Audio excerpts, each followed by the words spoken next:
Vous avez dirigé la RDC après cette période que vous avez mentionnée pendant 18 ans, sans interruption, mais ensuite vous êtes un peu sorti de la scène publique. Qu'avez-vous fait depuis ce temps-là? Comme vous pouvez en témoigner, je suis en vie. Donc je suis en vie. Oui, 18 ans, c'est une longue période. Dans la vie d'une nation, cela pourrait être une courte période. Dans la vie d'un être humain, mais nous avons quitté nos fonctions conformément à la Constitution et nous avons mené diverses autres activités, des activités académiques, et nous avons probablement l'intention de continuer avec cela. Mais si la situation continue comme elle est chez nous, alors nous devrons certainement s'assurer que le Congo ne sombre pas et que nous sommes aussi là pour assister en tant que mission, pour faire exactement ce que nous pensons qu'il faut faire pour que cette situation ne s'aggrave pas, ce qui est essentiellement ce qui se passe aussi. Oui, monsieur. Des activités académiques. C'est étudier étudiant à l'université de Johannesburg, ce que nous avons terminé, et nous sommes actuellement, en fait, nous avons suspendu nos activités académiques il y a 2-3 mois pour simplement avoir place ou donner plus de temps et d'attention à la situation chez nous. Donc nous avons suspendu cela pendant un certain temps. Et à cause de cela, est-ce que tu reviens dans la vie publique? Voyons-nous cela parce qu'il y a des rapports disant que vous émergez de l'ombre. Je ne sais pas. Ce sont les rapports que nous lisons. Ils ont tort, ces rapports sont faux. Je n'ai jamais été dans l'ombre, j'ai toujours été à la lumière. C'est juste que je me concentrais sur certaines choses et je veux toujours donner toute mon attention à ce que je fais pour réussir. Vous pouvez effectuer plusieurs tâches à la fois, mais lorsque vous êtes confronté à des problèmes très graves, le multitâche n'est pas envisageable. Et là, nous avons affaire à des problèmes très sérieux, enfin, académiquement. Et bien sûr, le Congo étant une question très sérieuse, une situation sérieuse. Donc, tu dois choisir quelle est la priorité. Et pour le moment, il est clair que la situation chez moi est devenue une priorité. Nous lisons également des rapports, et j'espère que cette fois-ci c'est correct, que tous les regards sont tournés vers vous, en particulier de la part du parti que vous dirigez, le Parti du peuple pour la reconstruction et la démocratie. Que tous les regards sont sur vous pour stabiliser la situation en RDC.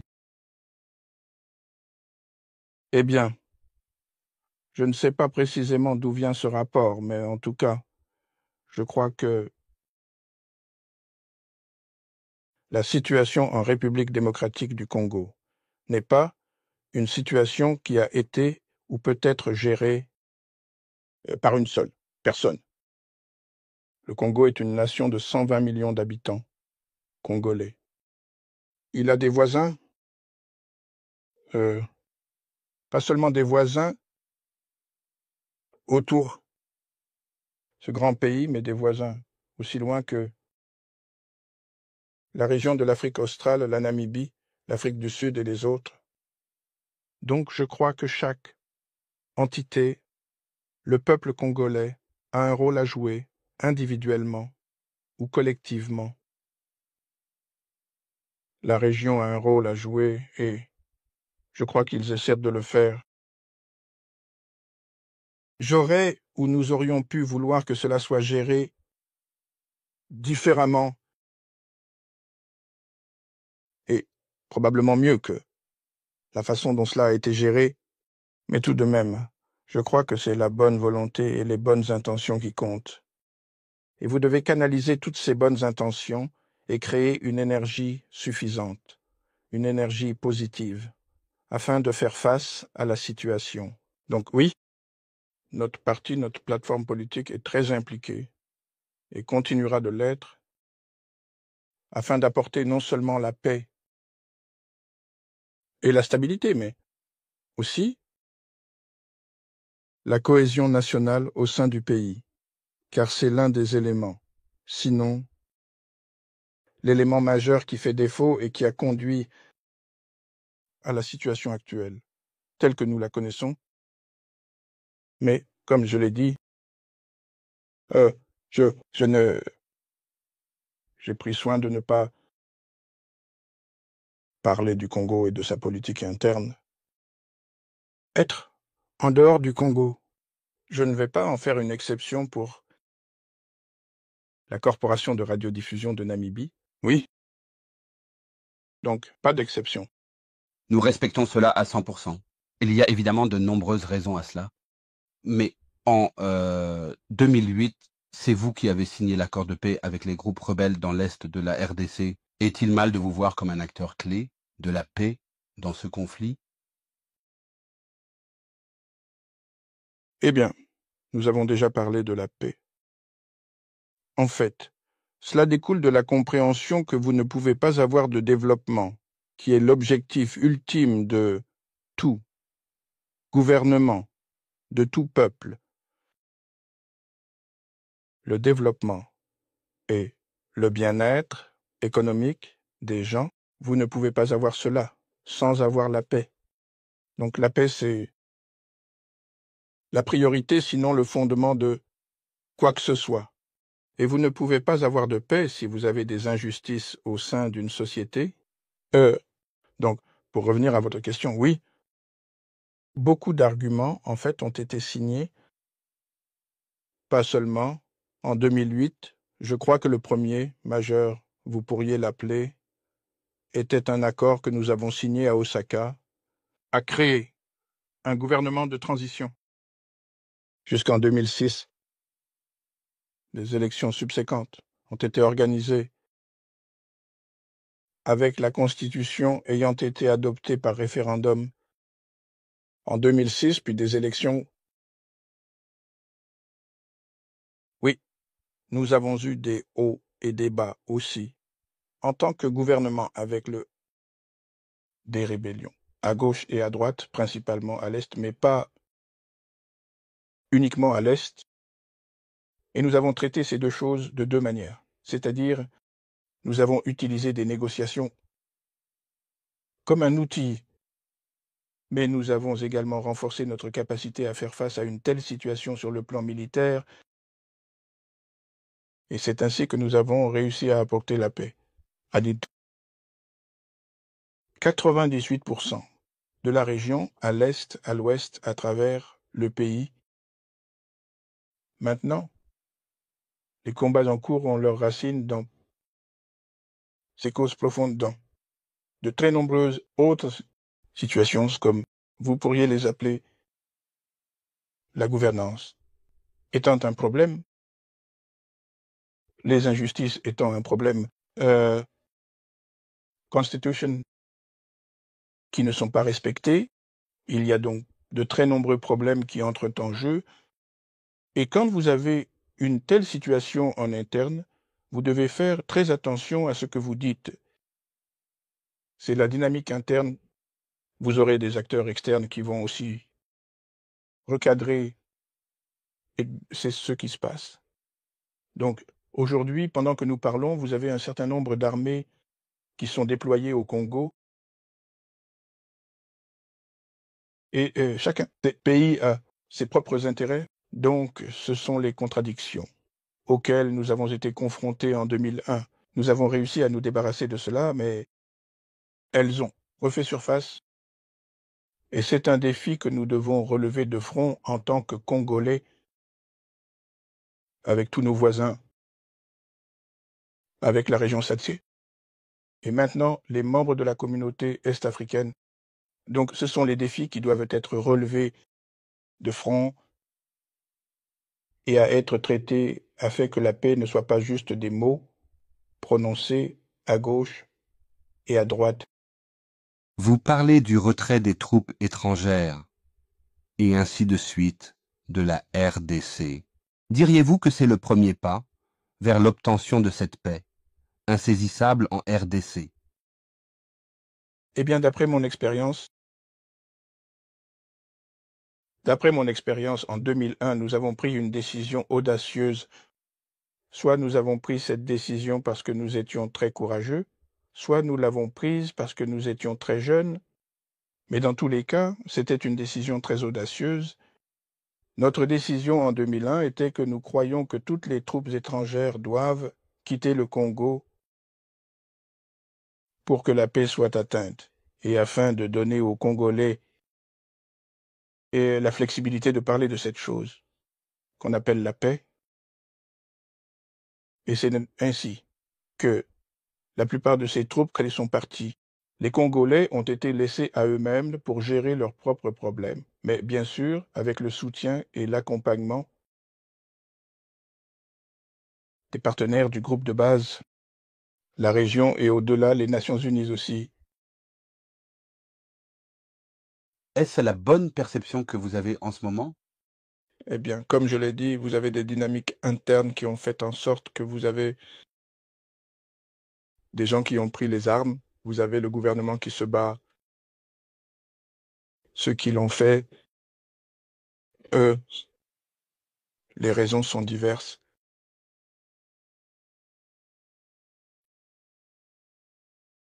Et j'ai parlé des acteurs externes aussi. Ce sont des pays qui sont impliqués sans nécessairement les nommer. J'ai parlé de 7 pays qui sont déjà impliqués et probablement d'autres, je suppose, qui vont s'ajouter. Donc, la toute première chose qui, je crois, doit être réalisée, c'est d'instaurer en interne un consensus. Lorsque vous atteindrez ce consensus, alors vous serez définitivement sur la bonne voie pour trouver une solution.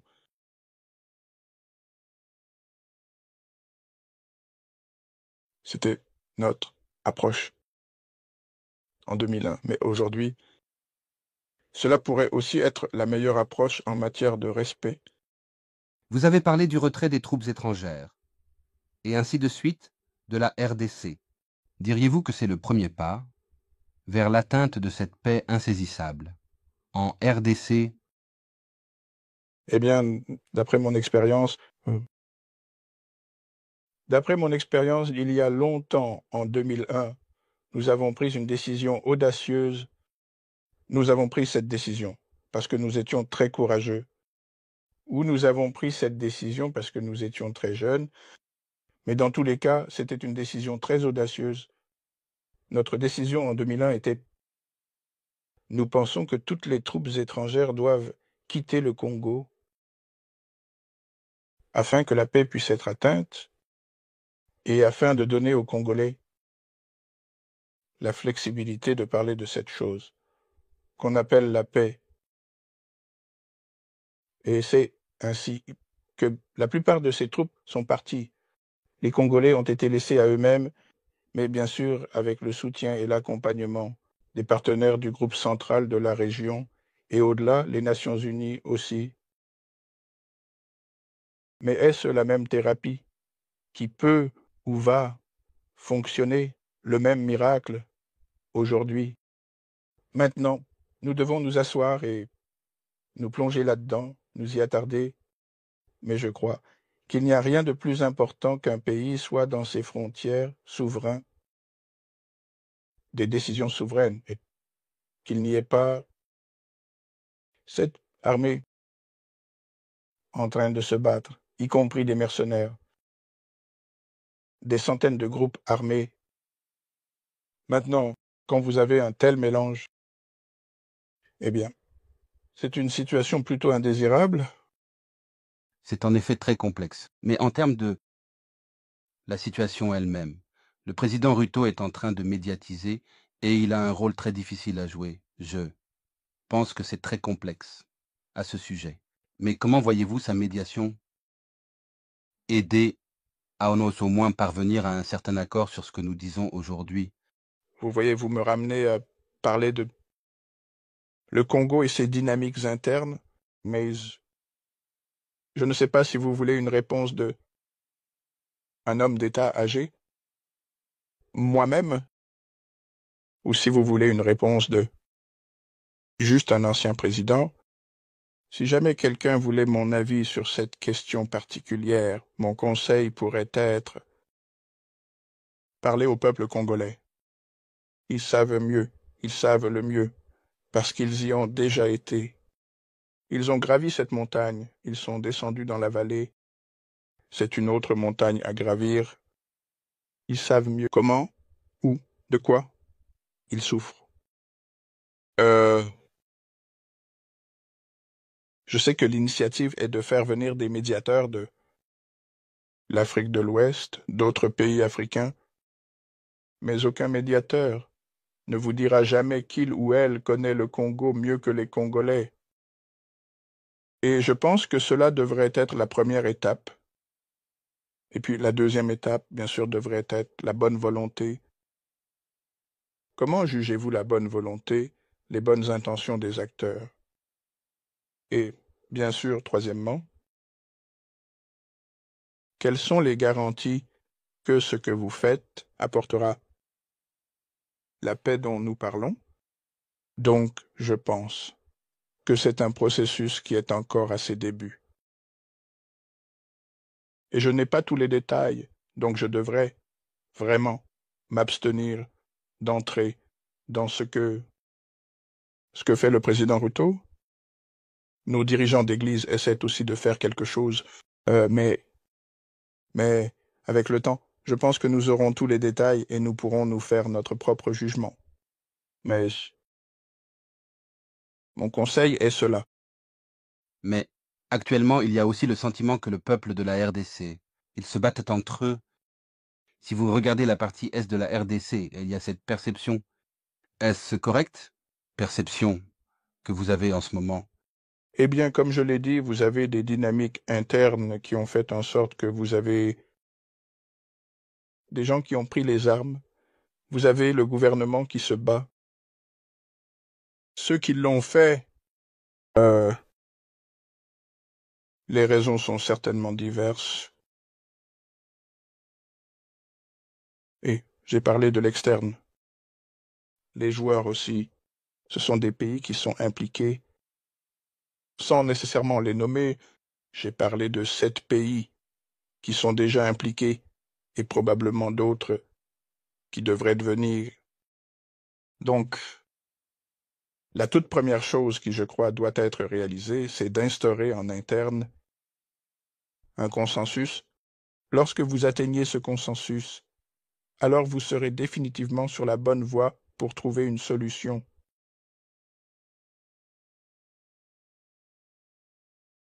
C'était notre approche. En 2001, cela pourrait également être la meilleure approche aujourd'hui, alors que nous parlons. Au moment où vous avez quitté le bureau, vous aviez une très bonne alliance avec le président Félix Tshisekedi. Quel est l'état actuel de cette relation? Oui, quand j'ai quitté le bureau, nous avions une coalition, nous avions un gouvernement de coalition, ou gouvernement de coalition, comme nous l'appelions, qui était en place. Eh bien, ce gouvernement, unilatéralement, s'est arrêté, ou la coalition a pris fin parce que le président a décidé qu'il n'en avait pas besoin, mais nous en avons pris note. Et maintenant, nous en avons pris note. Alors, quel est l'état de la relation? Eh bien, je ne suis pas en position de le dire. Vous me ramenez à la politique interne. Prie m'excuser. Parlons de la Namibie. Oui, Votre Excellence, en conclusion, un ancien homme d'État de 53 ans, vous vous qualifiez d'homme d'État âgé. Que nous réserve l'avenir pour président Joseph Kabila? Pour ceux qui croient en Dieu comme moi, je dirais, eh bien, seul Dieu sait. Nos intentions sont d'être très disponibles pour servir notre pays, à servir notre peuple, continuer à servir notre peuple et servir la région. Aussi l'Afrique, parce que le Congo est un pays africain, la Namibie est un pays africain, et ce que nous devrions considérer, ce n'est pas seulement vous ne m'en voudrez pas si je dis nos petits pays, mais le continent dans son ensemble, parce que nous sommes plus grands, nous sommes plus forts.